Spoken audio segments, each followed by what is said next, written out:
They've done that for 6 years now. I've been out there a handful of times with them. There's always a good crowd to get those fans. So kudos to Mission 911. They also had some kids from Lubbock down here on a mission trip helping distribute the fans. So nice little community event there. Today, the anniversary of Hurricane Hannah hitting South Texas 3 years ago. It was a Category 1 90-mile-per-hour storm as it moved in. This was south of the Corpus Christi area, but it was a very strong storm in terms of what it was doing to our coastline. This is the storm that was responsible for taking out Bob Hall Pier, and it's gone today still. We're going to have more throughout our broadcasts at 6 and then again at 10 on Hannah.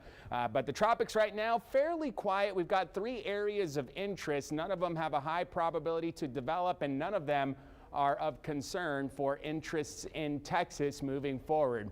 It's 96 out right now. I've got a southeast wind 16 miles per hour. Again, we've had a few sea breeze induced showers on the radar imagery, but nothing that was crazy heavy or long lasting here early this morning and up until right now. So couple of heat advisories across the state, not as many as we've seen the last few days. High pressure is still close enough to us to keep us dry. You can see how everything's circulating around it, and that high is going to stay with us here through the rest of the week and into the weekend. I had to make a change also to the forecast for the weekend because this high is going to be stubborn and it's going to stay close to the midsection of the country through the rest of July, which is going to mean continued heat and generally rain-free conditions. This is the moisture we've been watching. It's going to do the same thing as we showed you yesterday, but with that high staying closer to us, it suppresses a lot of that to our south through the weekend. So you see we're on the drier colors there. The rain chance is going to be low through the weekend, but into August, the mid to second half of next week, it looks like we are going to get a steadier stream of moisture, and we should be able to talk about some rain chances as that happens, but not for another week or so will we see that come into play. For the time being, we've got Saharan dust.